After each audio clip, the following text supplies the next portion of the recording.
Hi, welcome back to video 2. So here we go.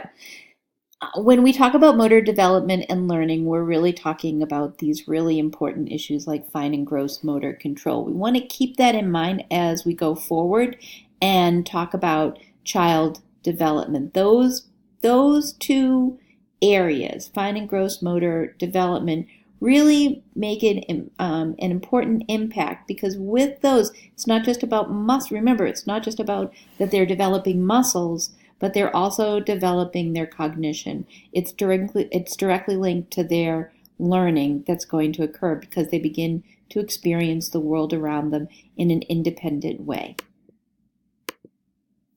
So, sensory and perceptual development. This is another part of the early childhood, infancy to toddler development. We have the ability to see, and when the ability to see is in place, then we are able to interpret and react to visual stimuli.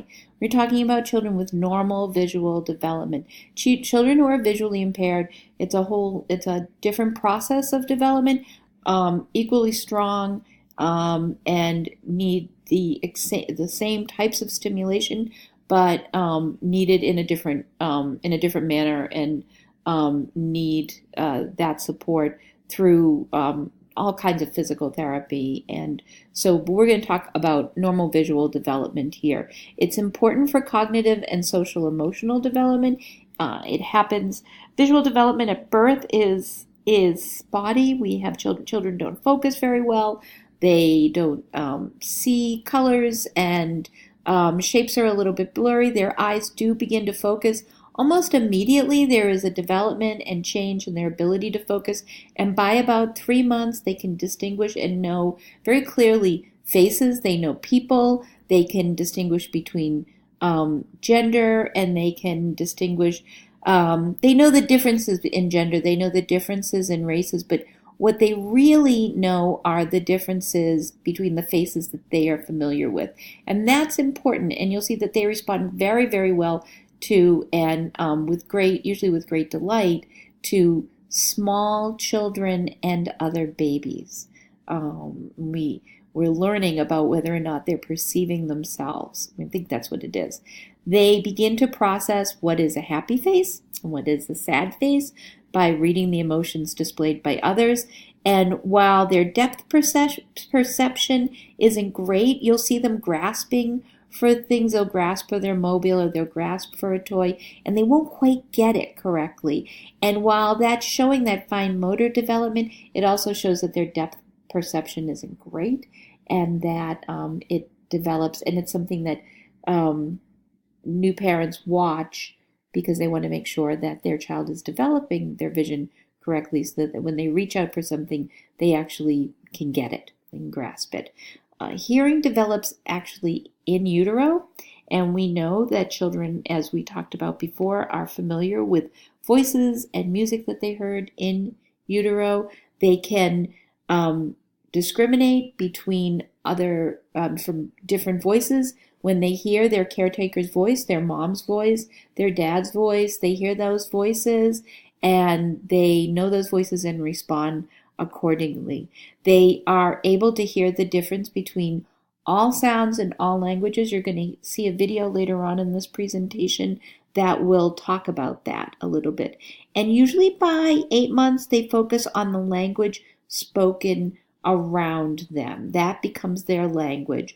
Up until about 8 months, they can respond equally to both languages or to multiple languages. But by 8 months, if they will choose the dominant language that they hear. Okay, so there are general principles of cognition and learning. So that ability to think and the ability to learn. They will begin to remember, they become goal-oriented, and they understand what it means to make a plan. That plan might be that I'm going to roll over and crawl across the room to get the toy I want, or I'm going to crawl and then push myself up so that I can go over and see my grandparent or a person that I want to be with. That can be the plan, or the plan can be that I want to put my Legos together and build a very tall structure. I want to build a building. They observe and they imitate people. If you laugh, they will laugh. If you make a sound, they will copy the sound. We're back to that serve and return. They begin to categorize and sort and classify things. They know, they begin to understand what are animals. They begin to understand what are shapes. They can learn that fairly early on. At 2 years old, children can distinguish those and label them, which is pretty amazing. They begin to understand what different symbols are. You'll hear babies understand, say that that's a stop sign. Young, 18 months old, 2 months old, they'll know that. And they begin to solve problems. How do they get something? How do they will work to make someone happy, make someone smile, that kind of thing. It's pretty amazing what they can do at a very young age. Their language development is key, and they are born ready. Most of them in normal development are born ready to talk. They want to be able to share with people what they know, share their experience. They are ready to learn whatever language is in their lives. We are not born English speakers. We are born speakers of whatever language is spoken in our home. And they are very, very receptive to learning language in their first year of life. They take in, receptive language is taking in language, but over the first 2 years, their expressive language becomes very highly developed. And it starts with the cooing sounds that very small babies make at like 2-3 months, and then it goes to babbling, where you hear them say ba ba ba or ma ma ma, and then the first words, they might say please or up or baby or water.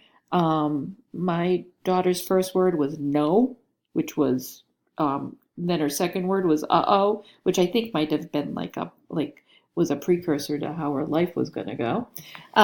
Then they usually begin to name things. They understand that that's a chair, that's a ball, that's their sister, that's their brother, that's another baby, and then they begin to create words.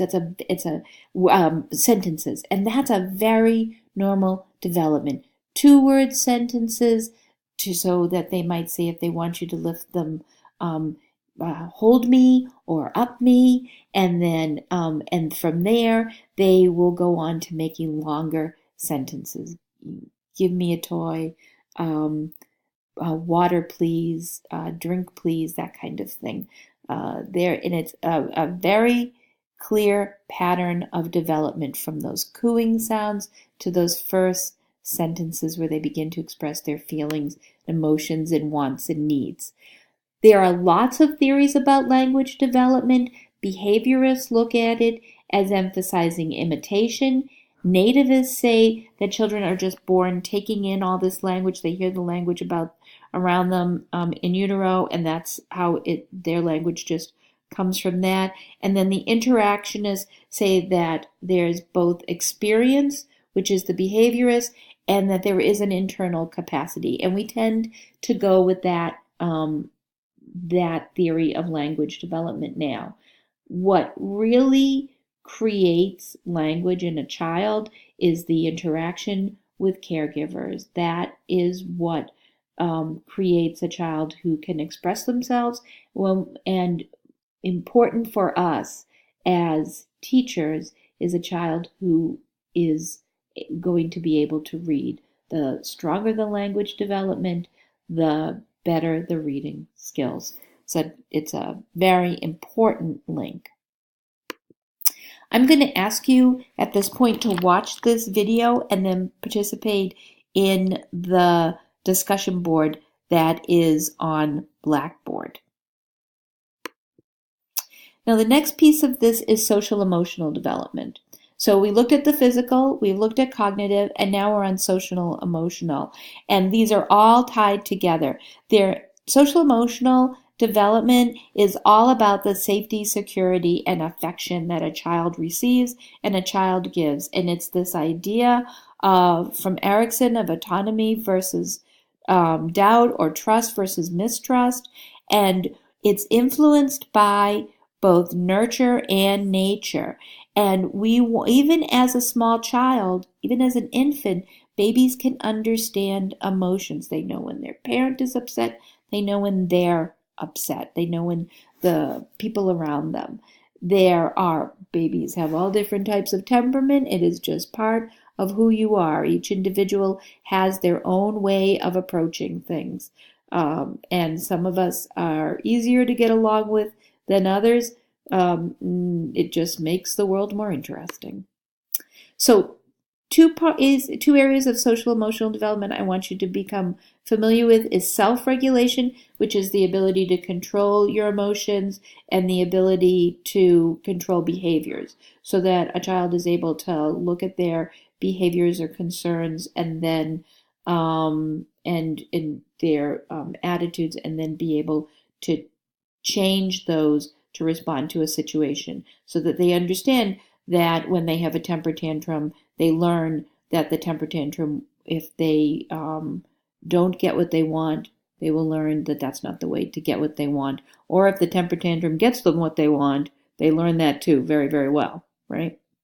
And then the second area of social emotional development that I want you to be familiar with is attachment.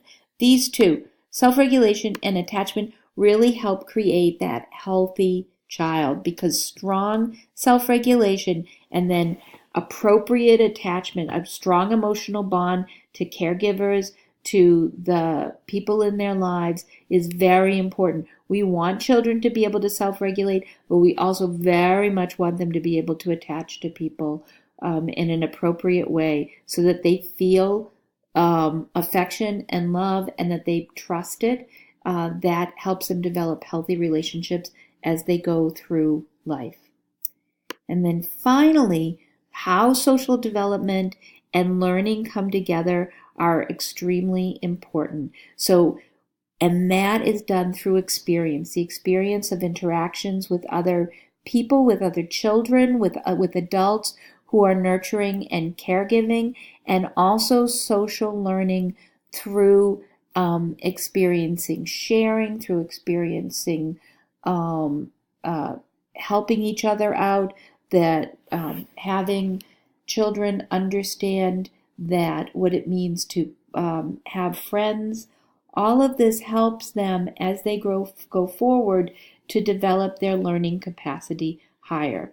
And so what I'm going to want you to do at the end of this now is to watch this brief video on preschool, on social emotional development in preschool and how important it is. Okay, that's it. After this, you'll be able to take the midterm, and I will be posting that tomorrow on the 14th, and to share that with you. And then I will get to see you next week. All right, don't forget you can email me or send me a reminder if you have any questions. Take care.